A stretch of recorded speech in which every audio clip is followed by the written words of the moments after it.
adelante, por acá.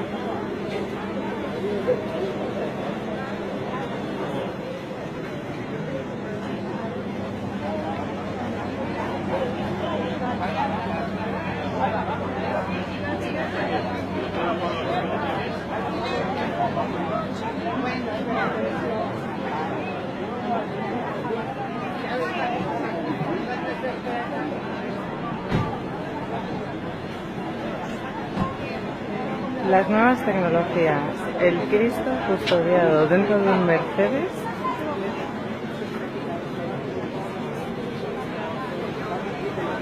Dile no a la religión.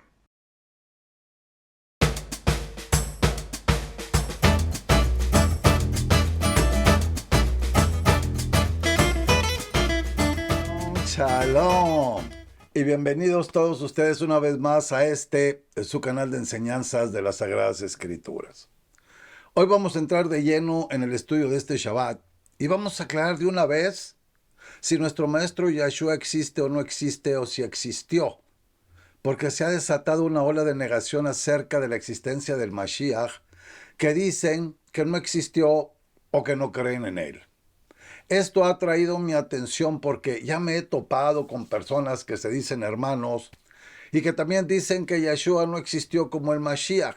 Y si fuera así, entonces mi pregunta es, ¿serán los judíos mentirosos? ¿O serán los cristianos mentirosos? ¿O serán los católicos mentirosos? ¿Quiénes son realmente los mentirosos? ¿O es que también la tribu de Judá es ignorante a todo esto?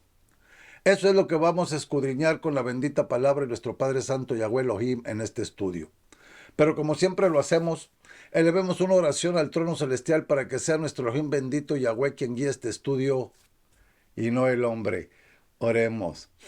Gracias, Yahweh bendito, por todo tu amor y misericordia que día a día derramas sobre todos nosotros que no merecemos porque somos pecadores, pero tú, en tu infinito amor por todos nosotros, has dado la vida de tu Hijo amado Yahshua para que todo el que cree en Él no muera, mas tenga la vida eterna. Sacrificio de amor del cual te estamos y te estaremos eternamente agradecidos. Gracias, Yahweh bendito. Gracias por ser tan bueno con todos nosotros. En este tu santo día de reposo venimos ante ti, Padre nuestro, para pedirte que perdones todos y cada uno de nuestros pecados y que nos ayudes a no pecar más, porque solo tú nos puedes ayudar. Que tus ángeles acampen siempre alrededor nuestro y de nuestros seres amados, para que no permitan que nadie nos haga ningún daño y que no permitan que nosotros se lo hagamos a alguien y que nunca nos dejen que nos alejemos de tu camino. Te suplico que nos bendigas ricamente a todos y cada uno de nosotros con todo tipo de bendiciones junto con todos nuestros seres amados y que nos restablezcas la salud a todos los que la estemos necesitando, pero que todo se haga de acuerdo a tu bendita y santa voluntad. Te suplicamos también, Padre nuestro, que mandes a tu Hijo Yahshua a este mundo donde el pecado está reinando y nos tiene a todos agobiados. Y es que lo necesitamos a Él físicamente aquí para poder vivir en paz y con la tranquilidad y la confianza de que nadie va a venir a hacernos ningún daño. Y te pedimos humildemente, Padre nuestro, que bendigas con toda bendición celestial a todos y cada uno de todos los instrumentos junto con sus familias, que tú estás usando grandemente para llevar la verdad de tu divina palabra a todos los rincones del mundo. Todo esto te lo rogamos, Padre Celestial, no porque lo merezcamos, no, pero sí por los méritos propios y en el bendito y santo nombre de tu Hijo amado Yahshua, a quien tú enviaste a este mundo a darnos vida y dárnosla en abundancia y lo has constituido en el Mashiach, Salvador de nuestras vidas. A ti sea la gloria, la honra, la alabanza, el poder y todo nuestro amor hoy y siempre. Y Padre bendito, ponemos este estudio en tus pies para que seas tú quien lo dirija y no el hombre. Amén y amén. Ok, hermanos, hermanas. Vamos a analizar primero la opinión general para después compararla con las Sagradas Escrituras y así poder darnos cuenta de la enorme diferencia que hay entre las Escrituras y el mundo. Porque parece que el pensamiento general de los habitantes de este planeta dicen que los judíos son mentirosos. ¿Será eso cierto? ¿O serán los cristianos? ¿O serán los católicos? Ok. Claro que no, no es cierto que el pensamiento general de todos los habitantes del mundo sea que los judíos o los cristianos o los católicos sean mentirosos. Que quede bien claro esto. Tal afirmación sería un estereotipo injusto y completamente falso. Los judíos, al igual que cualquier otro grupo étnico o religioso, son diversos y no se pueden hacer generalizaciones negativas sobre ninguno de ellos. Es importante entender que los prejuicios y estereotipos contra los judíos o cualquier otro grupo religioso son completamente infundados y dañinos. Estas creencias son el resultado de la ignorancia, la intolerancia y, a menudo, la propagación de información errónea o de prejuicios arraigados en la historia, como actualmente está pasando. Es fundamental rechazar y combatir cualquier forma de discriminación o estigmatización contra cualquier grupo étnico, religioso o cultural y promover la comprensión, el respeto y la aceptación mutua entre todas las personas. La incredulidad hacia los discípulos de Yeshua y la negación de que nuestro maestro fuera el Mashiach no se debió a que fueran judíos o alguna característica inherente a su identidad étnica o religiosa. La falta de creencias entre ciertos grupos en los momentos de Yeshua se debió a una variedad de factores históricos, religiosos, culturales y políticos. En el contexto del judaísmo del primer siglo, las expectativas mesiánicas estaban profundamente arraigadas en las escrituras hebreas y en las interpretaciones que diferentes grupos judíos tenían sobre ellas. Muchos judíos esperaban un Mashiach que libertara a Israel del dominio romano y restaurara la gloria política y religiosa del reino de Israel. Yeshua, sin embargo, desafiaba algunas de estas expectativas al proclamarse como el Mashiach, pero no en el sentido político y militar que algunos esperaban. Además, el liderazgo religioso y político de la época tenían intereses y agendas propias que podían haber influido en la incredulidad hacia Yeshua y sus seguidores. No estoy diciendo esto para justificarlo, no se vayan a confundir. Lo estoy haciendo para que podamos entender también que hubo y que hay otros factores que no eran ni son religiosos. La aparición de un nuevo maestro con un mensaje desafiante representaba una amenaza para el estatus y el poder establecido. Es importante comprender que la falta de creencia en Yeshua como el Mashiach por parte de algunos grupos judíos en ese momento no es representativa de todos los judíos, ni debe interpretarse como un juicio sobre toda la comunidad judía. ¿Ok? Además, vale la pena señalar que muchos judíos sí creyeron en Yeshua como el Mashiach y se convirtieron en seguidores suyos, formando la base del mesianismo primitivo.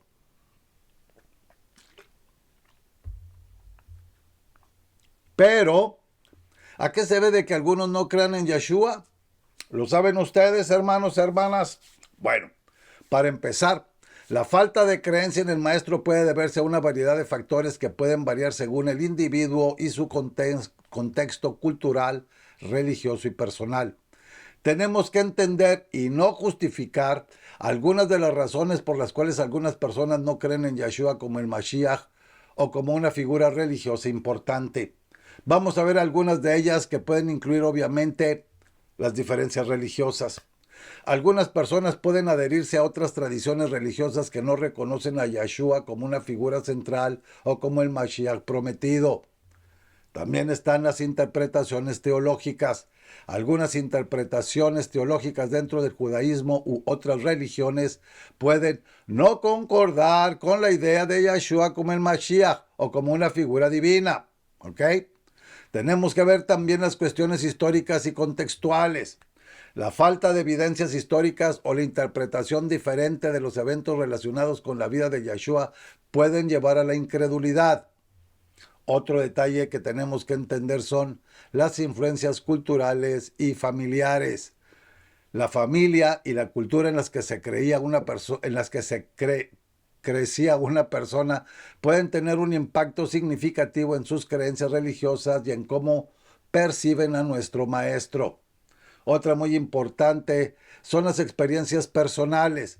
negativas con instrucciones religiosas o individuos que se identifican como cristianos pueden llevar a la desconfianza o una falta de fe en Yeshua como figura religiosa. Otra más es la falta de conocimiento o comprensión. Algunas personas pueden no haber sido expuestas adecuadamente a la enseñanza sobre Yeshua o pueden tener una comprensión limitada de sus enseñanzas y su significado. Y por último, las creencias filosóficas o científicas. Algunas personas pueden adherirse al sistema de creencias que enfatizan la razón, la ciencia o el empirismo, lo que puede llevar a la desconfianza o a la incredulidad en las afirmaciones religiosas sobre figuras como Yeshua. ¿Okay? Estos son solo algunos de los factores que pueden influir en la falta de creencia en el Hijo del Todopoderoso de Israel. Es importante reconocer que la fe y las creencias religiosas son aspectos muy personales y complejos de la vida de cada individuo y pueden verse influenciados por una amplia gama de factores. Pero ahora sí, vamos a entrar de lleno en el escudrimiento de este estudio para demostrar si los discípulos, todos judíos de la tribu de Judá, de nuestro maestro Yeshua, eran mentirosos o no. ¿Okay? Nos vamos a concentrar en la tribu de Judá, porque de ahí es de donde viene la desconfianza y la poca creencia que hay entre ellos y otras religiones sobre si el Mashiach Yeshua era el Mesías esperado. Pero primero, ojo con esto, y esto es muy, pero muy importante para esclarecer los puntos espirituales y también para saber y para ubicarnos de cuál es el grado de entendimiento que tenemos o que debemos de tener. Esto es muy importante. Vámonos al libro de Corintiyim Aleph, Primera de Corintios 2, 13 al 16. Dice, de estas cosas estamos hablando, no con palabras enseñadas por la sabiduría humana, sino con las enseñadas por el Espíritu, interpretando lo espiritual por medios espirituales. Ojo con esto. Pero el hombre natural no acepta las cosas que son del Espíritu de Elohim porque para él son locura y no las puede comprender. ¿Saben por qué? Porque hay que discernirlas espiritualmente. En cambio, el hombre espiritual lo juzga todo, mientras que a él nadie lo juzga. ¿Por qué? ¿Quién conoció la mente del maestro? ¿Quién lo instruirá? Pero nosotros tenemos la mente del Mashiach. ¿Okay? El mensaje principal de este pasaje es que la sabiduría divina no puede ser comprometida o comprendida simplemente a través de la sabiduría humana o el razonamiento intelectual, ¿okay? Sino que requiere la revelación del Espíritu de Santidad. Shaul o Pablo contrasta la sabiduría del mundo con la sabiduría de Yahweh Elohim, señalando que aquellos que no tienen el Espíritu de Santidad no pueden entender las cosas del Creador de todo y sustentador de la vida, Yahweh Elohim. Solo aquellos que tienen el Espíritu de Santidad pueden discernir las verdades espirituales y entender la mente de nuestro Padre Celestial. En resumen, el mensaje espiritual de este pasaje es sobre la importancia de la revelación divina y la necesidad de tener una mente transformada por el Espíritu de Santidad para comprender las verdades espirituales. Y esto no es a través de las doctrinas de los hombres, llámense religión, denominación, etc. Es muy importante que tengamos conocimiento de ello para poder entender mejor lo que estamos estudiando. Por eso muchos no lo entienden, porque no tienen el Espíritu de Santidad en ellos. Tienen un demonio que todo, y por qué, y no creo, y por qué, en fin, le hacen más caso a los pastores. Miren, algunos hermanos dicen, yo creo en el Mashiach Yeshua, y otros dicen que no creen, y ambas partes exponen sus puntos de vista, lo cual es lo correcto, pero ¿quién realmente está en lo correcto? ¿Los que creen o los que no creen en el Hijo del Todopoderoso Yahweh Elohim? A todos aquellos que no creen en el Mashiach Yeshua, de la religión o denominación que sea, les quiero preguntar algo. ¿Acaso era un mentiroso Yohanan el Inmersor, lo que el cristiano conoce como Juan el Bautista, cuando dijo en el libro de Yohanan, Juan 1, 26 y 27, que dijo, Yohanan les respondió, yo sumerjo en agua, pero en medio de ustedes está uno a quien ustedes no conocen. Él es el que viene después de mí, a quien yo no soy digno de desatarle la correa del calzado. Fíjense. Este pasaje se encuentra en el contexto del ministerio de Yohanan el Inmersor o Juan el Bautista, quien estaba purificando a la gente en el río Jordán. Cuando le preguntan quién es él, o sea, nuestro maestro Yahshua, Yohanan responde que él solo bautiza con agua, pero que hay uno entre ellos, Yahshua, a quien no conocen. Además, porque bueno, todavía no se había revelado. Además, Yohanan reconoce la superioridad de Yahshua diciendo que él es el que viene después de él, pero que es preferido antes que él.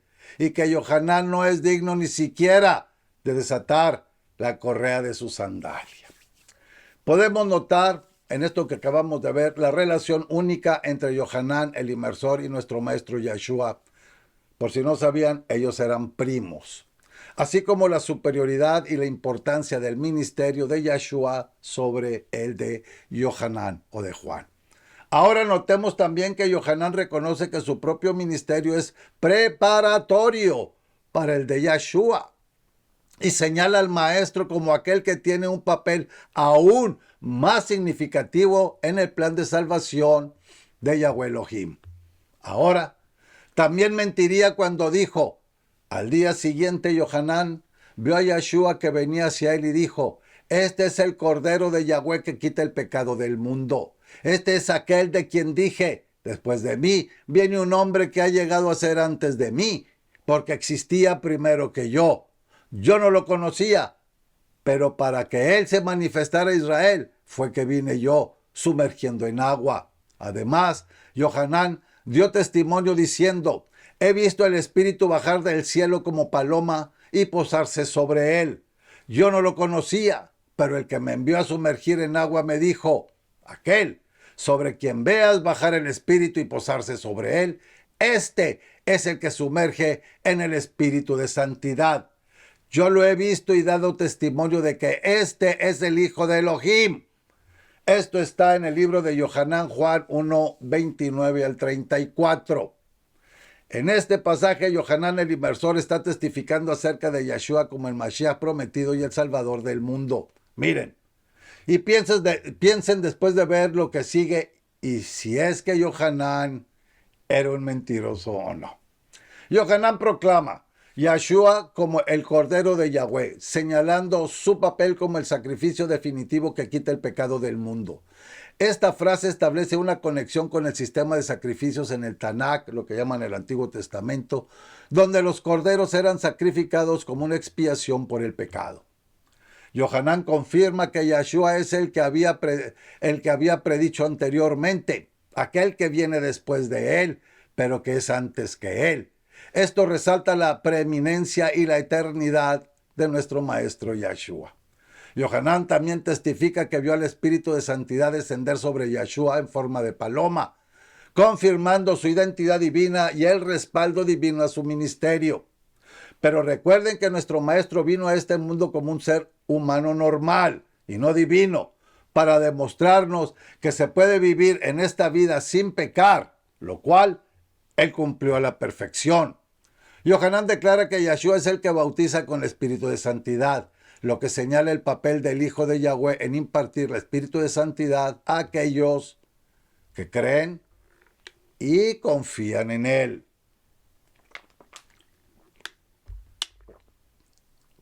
Porque acuérdense que hasta los demonios creen en él, pero no lo obedecen.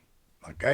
En resumen, este pasaje muestra cómo Yohanan el Inmersor reconoce y testifica sobre la identidad y la misión de Yahshua como el Hijo de Yahweh, el Salvador del mundo, así como la confirmación divina de su ministerio. Sin embargo, y lamentablemente para todos aquellos que no creen, no nada más Yohanan era un mentiroso, sino todos aquellos que dieron testimonio de los milagros de Yahshua como Matilla o Mateo, Mordecai o Marcos, Lucas, Yohanan o Juan, Esteban, el cual dijo antes de morir apedreado: miren, estoy viendo el cielo abierto y al Hijo del Hombre de pie a la derecha de Yahweh. Esto está en el libro de Masé, Hechos 7:56. En este pasaje Esteban está siendo apedreado por los líderes religiosos judíos debido a su predicación sobre Yahshua. Antes de ser apedreado, Esteban mira hacia el cielo y ve la gloria de Yahweh, así como a Yahshua a la diestra de Yahweh Elohim. Esta visión indica la exaltación y la posición de nuestro maestro Yahshua a la derecha del creador y sustentador de la vida Yahweh Elohim, lo cual es una afirmación de su divinidad y autoridad. Este versículo muestra la conexión entre Yahshua y Yahweh y la posición elevada que ocupa después de su resurrección y ascensión. Para los cristianos, este versículo es importante porque confirma la identidad y la exaltación de Yahshua como el Hijo de Yahweh. Sin embargo, la gran mayoría de los cristianos siguen el engaño de sus líderes espirituales que les enseñan y les hacen creer que Yahshua es Dios. En otras palabras, para los cristianos existe una Trinidad: Dios Padre, Dios Hijo y Dios Espíritu Santo, que es completamente falsa. Parece ser que también Kefá o Pedro era un mentiroso al cual nuestro Padre Santo Yahweh le dio tanto poder que podía sanar a los enfermos con su propia sombra, como lo podemos ver en el libro de Masé, Hechos 5, 15 y 16, que dice: hasta el punto de que sacaban a los enfermos a la calle y los ponían en catres y camillas, para que al pasar Shimón Kefá, al menos su sombra cayera sobre alguno de ellos. Y aún de las ciudades alrededor de Jerusalén o Jerusalén, concurría la multitud trayendo a los enfermos y los atormentados por espíritus inmundos. ¿Y saben qué? Y todos se sanaban. Estos versículos describen cómo la fama de los Shelihim, de los discípulos, especialmente el de Shimón Kefá o Pedro, se extendió rápidamente debido a los milagros que realizaban en el nombre de Yahshua. No en el nombre de ninguna religión, ¿ok? En el nombre de Yahshua.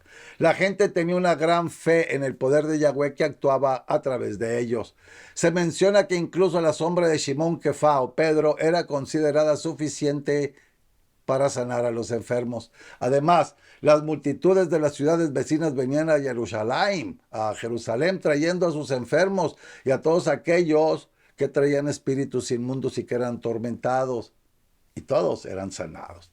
Este pasaje muestra el poder y la autoridad que Yahweh otorgó a los discípulos para realizar milagros, confirmando así la veracidad de la palabra que predicaban y atrayendo a más personas hacia la fe en Yahshua.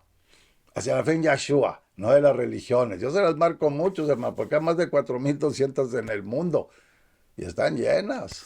Satanás está haciendo buen trabajo. Nosotros tenemos que hacer el nuestro, ¿ok? Y para la tribu de Judá y para todos los que dudan de la existencia de nuestro maestro Yahshua, el Shelihim Kefá les dijo la verdad a los varones judíos, los cuales estaban sorprendidos, como lo podemos ver en el libro de Masé, Hechos, capítulo 2, versículos 22 al 24, que dice: varones israelitas, escuchen estas palabras. A Yahshua, el Nazareno, un varón aprobado por Yahweh, ustedes, por medio de las obras poderosas y las maravillas y señales que hizo Yahweh entre ustedes por medio de él, como ustedes bien saben, a este, entregado por el determinado consejo y la presencia de Elohim, ustedes lo prendieron y lo mataron por manos de hombres sin ley, clavándolo en un madero. Pero Yahweh lo resucitó, librándolo de las ataduras de la muerte, porque no era posible que continuara retenido por ella. En estos versículos, esto que acabamos de leer, Shimón Kefá o Pedro está predicando a una multitud durante el día de Shavuot o Pentecostés, explicando el significado de los eventos que están ocurriendo, incluida la manifestación del Espíritu de Santidad. Shimón Kefá les está diciendo que Yahshua de Nazaret fue un hombre aprobado por Yahweh quien realizó milagros y señales entre ellos, como ellos mismos saben. Luego, Shimón Kefá explica que Yahshua fue entregado y crucificado por el consejo de hombres, pero que Yahweh Elohim lo resucitó de entre los muertos, liberándolo de los dolores de la muerte, ya que era imposible que la muerte lo pudiera retener. Estos versículos resaltan la creencia en la muerte y resurrección de Yahshua como elementos centrales de la fe. También señalan la soberanía de Yahweh sobre los eventos, incluso sobre la muerte y la resurrección de su hijo Yahshua. Y lo de Masé o Hechos 4, 13 al 22, también es mentira. En este pasaje el Sanedrín se sorprende por la valentía de Shimón Kefá y de Yohanan, considerando que son hombres sin instrucción formal, pero notando que han estado con Yeshua. A pesar de querer silenciarlos, no pueden negar el milagro que han realizado al sanar al hombre cojo antes de entrar a la iglesia, la hermosa, algo así creo que ahí se llama. Después de amenazarles para que no hablen más en el nombre de Yeshua, Kefá y Yohanan declaran, fíjense qué importante es esto, que obedecerán a Yahweh antes que a los hombres, y continúan predicando las buenas nuevas de salvación. Sí se entiende, ¿verdad? Porque dice que obedecerán a Yahweh antes que a las doctrinas de los hombres. ¿Y qué está sucediendo actualmente? Que millones y millones de personas están perdidas en las más de 4.200 religiones y denominaciones en el mundo. Si no, chequen, se dan cuenta, los domingos las iglesias están llenas, no respetan el Shabbat. Ahí ya están tronados. No lo digo yo, lo dicen las escrituras. Ahí tengo el estudio Shabbat día 7 para que se den cuenta la importancia de respetar el día de Shabbat y lo que le sucede a los que no lo respetan. El Sanedrín, al no encontrar razón para castigarles debido a la popularidad del milagro entre la gente, los dejan ir. Este pasaje destaca la valentía y la fidelidad de Kefá y de Yohanan a pesar de la oposición, así como la imposibilidad de detener la obra de Yahweh, incluso mediante amenazas y persecución. ¿Y qué tal la resucitación de Tabita en Masé en Hechos 9:40? También fue mentira. Y la de Masé Hechos 10:39 al 43. Estos versículos son parte del discurso de Shimón Kefá en la casa de Cornelio, un centurión romano que había buscado a Yahweh y había recibido una visión divina. Shimón Kefá le estaba explicando a Cornelio y a los que estaban presentes cómo Yeshua había venido y había realizado obras poderosas, cómo fue crucificado y resucitado al tercer día, y cómo Yahweh les había ordenado predicar las buenas nuevas de salvación y dar testimonio de Yeshua como el juez de vivos y muertos.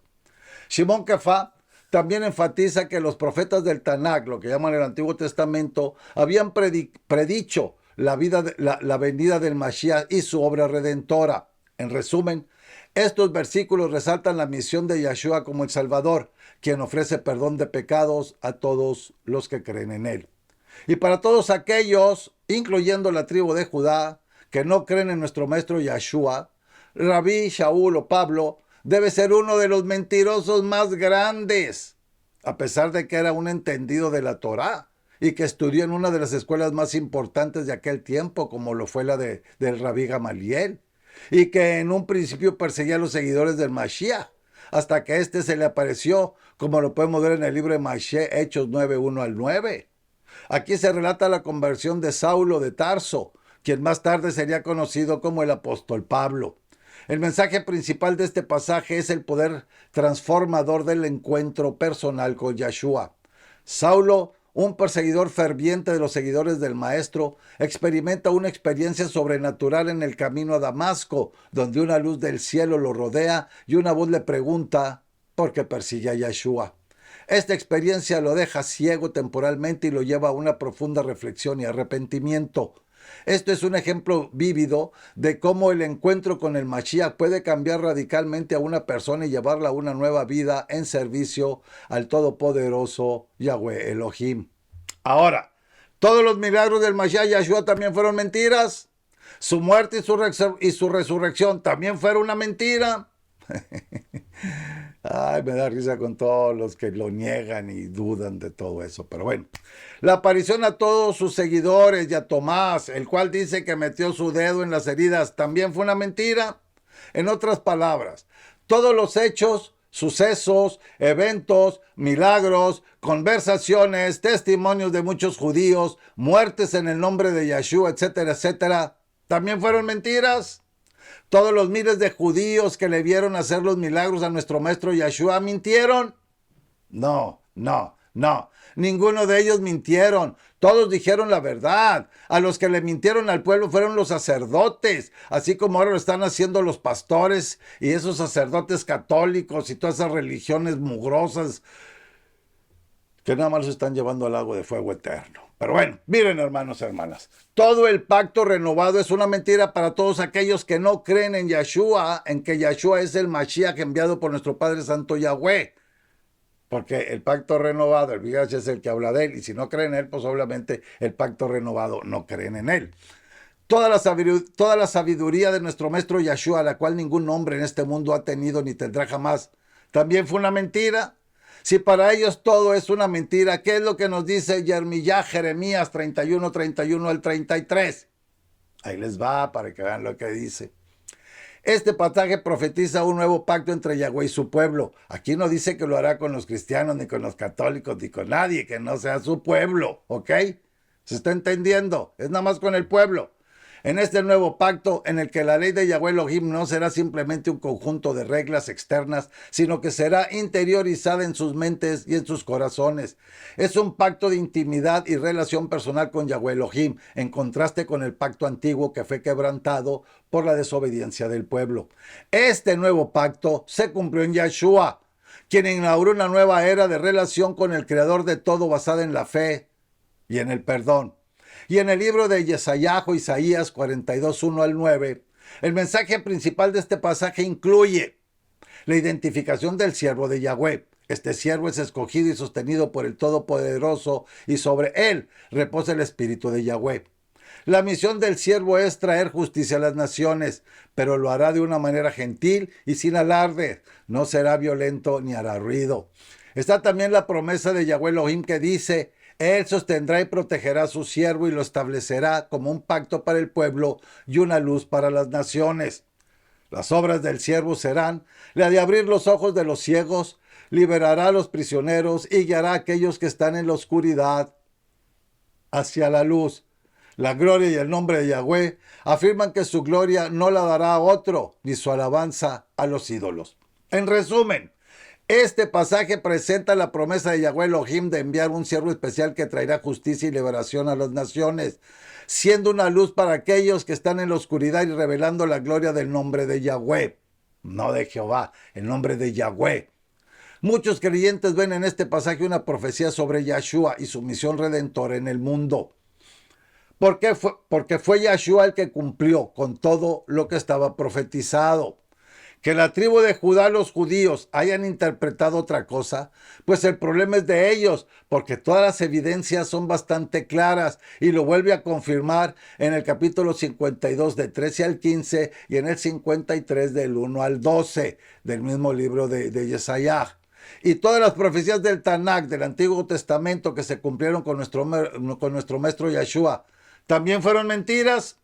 Si vemos las cosas como ellos las ven, los que no creen en el Mashiach Yeshua, entonces Juan mintió cuando dijo en Yohanan Juan 1:1 que el verbo era poderoso y que estaba con el Todopoderoso, y que son dos entidades distintas una de la otra, y no solo una identidad como la Biblia Reina Valera les hace creer con sus pésimas traducciones.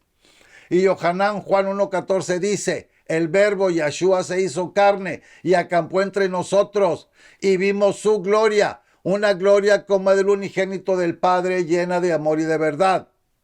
Otra vez son dos. Este versículo es parte del prólogo del Evangelio según Yohanan Juan, y se refiere a Yeshua como el verbo que se hizo carne y habitó entre los seres humanos. Es una declaración fundamental sobre la encarnación de nuestro maestro Yeshua, es decir, su nacimiento humano y su presencia entre la humanidad.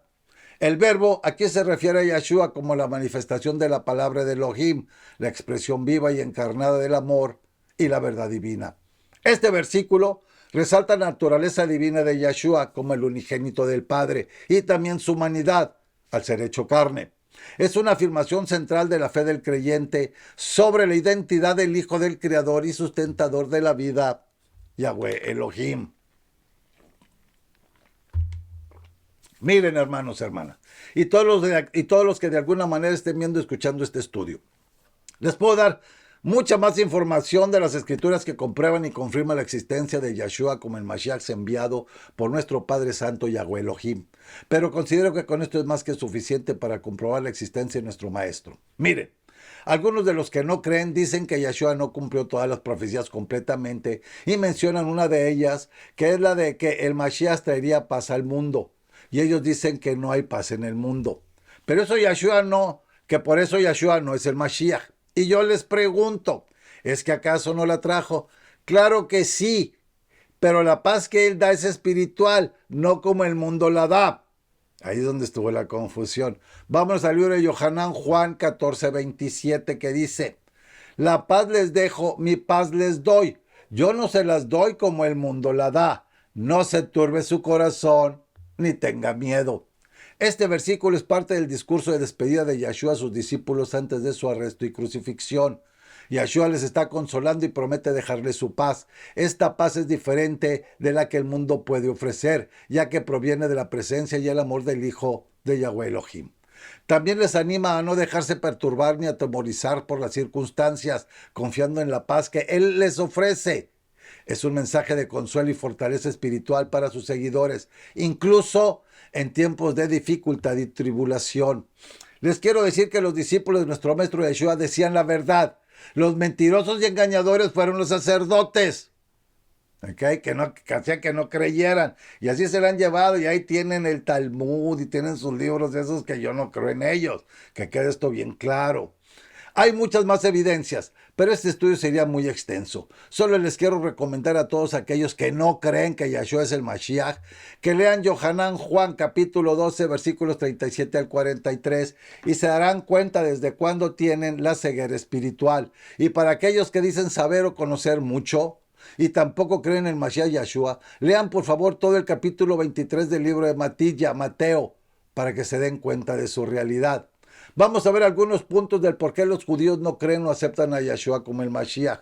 La relación entre el judaísmo y Yeshua es compleja y está arraigada en diferencias teológicas, históricas y culturales. Aquí hay algunas razones principales por las cuales muchos judíos no aceptan a Yeshua como el Mashiach. Según las enseñanzas judías, el Mashiach aún no ha llegado. Además, las características que se esperan del Mashiach en el judaísmo no coinciden con la vida y las enseñanzas de Yeshua, según el Brit Hadashah, lo que llaman el Nuevo Testamento cristiano. También por el cambio en la doctrina. Las enseñanzas de Yeshua, como se registra en el Brit Hadashah en el Nuevo Testamento, representan una ruptura significativa con la tradición judía en ese momento. Sus enseñanzas sobre la ley judía, el papel del templo y la autoridad religiosa fueron vistas por muchos líderes religiosos judíos como problemáticos o heréticos. Preservación de la identidad cultural y religiosa. Para muchos judíos, su identidad religiosa y cultural está estrechamente ligada al judaísmo tal como lo han practicado a lo largo de los siglos. Aceptar a Yeshua como el Mashiach significaría abandonar esa identidad en favor de una fe que ha sido históricamente opuesta o excluyente hacia el judaísmo. Es importante destacar que, aunque estos son puntos generales, hay variaciones significativas dentro del judaísmo en cuanto a la interpretación de Yeshua y su significado. Algunos judíos pueden ver a Yeshua como un maestro moral o un profeta, pero no como el Mashiach prometido. Miren, hermano, es increíble que después de tantas evidencias que hay de nuestro maestro Yeshua, muchos de nuestros hermanos de la tribu de Judá lo sigan rechazando. Y el cristianismo cree en un Jehová y en un Jesús que tienen nombres greco-romanos de una Trinidad que no existe, porque para ellos es Jehová Dios, Jesús Dios y el Espíritu Santo Dios. O sea, están perdidos en sus religiones. Aparte de que les han hecho creer que los cristianos son ahora la nueva Jerusalén espiritual, por favor, y que yo no sé qué fuman, ¿no? Pero no respetan el día de reposo, el santo Shabbat, que se celebra y se celebrará por toda la eternidad, así como también todas las fiestas que están en el libro de Baikra, en Levítico, capítulo 23. Ellos dicen seguir a Jesús, pero no hacen lo que Jesús hizo. Ellos siguen las doctrinas de los hombres, son ciegos, guías de ciegos, y lamentablemente sus guías espirituales también les han hecho creer que el Tanakh, Antiguo Testamento, es para los judíos y que el Brit Hadashah, el Nuevo Testamento, es para los cristianos, cuando las escrituras dicen lo contrario, y lo podemos ver en el libro de 2 de Timoteo 3, 16 y 17, que dice: Toda la escritura es inspirada divinamente y es útil para la enseñanza, para la reprensión, para la corrección, para la instrucción en justicia, a fin de que el hombre de Elohim sea maduro, enteramente capacitado para toda buena obra. Como dice, toda la escritura, ¿verdad? ¿De dónde sacan esos pastores mentirosos de que el Antiguo Testamento es para los judíos y el Nuevo Testamento es para los cristianos? ¿Se están dando cuenta del mundo de mentiras y engaños espirituales en el que están los cristianos enredados? ¿Y qué decir de los católicos que creen en ídolos e imágenes que Yahweh Elohim aborrece? Lo pueden ver claramente en el libro de Shemot, Éxodo, capítulo 20, versículos 1 al 7. Aparte de que ellos están en plena rebeldía ya que tienen sus propias celebraciones de santos y vírgenes que son completamente idólatras y no respetan los días de reposo ni las fiestas sagradas de Yahweh Elohim por seguir sus tradiciones que solo los están llevando al castigo eterno. Y esto es para los judíos, cristianos y católicos. Miren lo que les dice nuestro Padre Santo Yahweh Elohim, tanto en el Tanakh, en el Antiguo Testamento, como en el Brit Hadashah, en el Nuevo Testamento, y ahí les va para que vean. Isaías 29:13 dice Adonai, porque este pueblo se me acerca con su boca y me honra solo con sus labios, pero su corazón está lejos de mí y su adoración a mí se basa en mandamientos de hombres, aprendidos de rutina. Y en el libro de Matilla, en el Nuevo Testamento, lo que le dicen así, en Mateo 15:7-9, fíjense lo que dice nuestro maestro Yeshua. Hipócritas, órale pastores y sacerdotes, hipócritas, bien profetizó Isaías de ustedes diciendo, lo que acabamos de ver, este pueblo me honra de labios, pero su corazón está lejos de mí, y en vano me rinden culto, enseñando como doctrinas mandamientos de hombres. De esas doctrinas de hombres que habla nuestro maestro Yeshua, hay más de 4,200 en el mundo. No creo que esto necesite de ninguna explicación, porque está bastante claro. En conclusión, tanto los judíos y los cristianos y los católicos con sus religiones y tradiciones de hombres, ¿ok? Las Sagradas Escrituras mostraron claramente cómo están equivocadas y cómo mienten esas religiones, ya que unas dicen no creen en el Hijo del Todopoderoso Yahweh Elohim, mientras que otras mienten al enseñar doctrinas de hombres. ¿Cuál es la solución? Es alejarse de esas iglesias paganas y babilónicas, de esos pastores, sacerdotes y guías espirituales mentirosos y engañadores, y recurrir al libro de libros, a las Sagradas Escrituras, pero no a esas Biblias mentirosas y engañadoras y traicioneras como Reina Valera y otras más que están muy pero muy mal traducidas, haciéndoles creer en nombres paganos y en trinidades que no existen. Nuevamente, como siempre, las Sagradas Escrituras han hablado, yo solo he transmitido. El que quiera creer, pues qué bueno para su salud espiritual, y el que no quiera creer, pues ese es ya su problema y no el mío. Yo ya cumplí con avisarles. Y de paso les recuerdo que nuestro Padre Santo Yahweh Elohim nos dio a todos libre albedrío para que cada quien crea en lo que más le guste a su corazón. Y no se les olvide que la salvación es individual, que en el día de tu juicio vas a estar solo o sola enfrente del juez supremo, que va a dictar la sentencia de acuerdo a tu comportamiento mientras estuviste con un cuerpo prestado viviendo en este mundo. Tus acciones buenas y malas son las que van a dictaminar tu sentencia. No se les olvide que el amor y las oraciones deben de sobreabundar entre todos nosotros que formamos una parte del pueblo escogido de Yahweh Elohim, el creador y sustentador de la vida. Y nuevamente, como siempre, les digo que ha sido un honor para mí el compartir todo este tiempo de estudio con todos ustedes que forman parte de mi familia espiritual. Abba Yahweh los bendiga ricamente a todos ustedes junto con sus seres amados en Yeshua, nuestro Maestro y Salvador de nuestras vidas. Y si ustedes gustan, pueden invitar a más personas a suscribirse a mi canal de YouTube, en donde encontrarán más de 230 estudios que son 100% de las Sagradas Escrituras, y que toquen la campanita para que se les avise cada vez que suba un estudio nuevo. Shalom, shalom, y nos vemos en el siguiente estudio de Shabbat. Bueno, eso sí es que nuestro Padre Celestial Yahweh Elohim no me ha llamado a rendir cuentas. Cuídense mucho, que Satanás anda desesperado porque le queda poco tiempo. Shalom.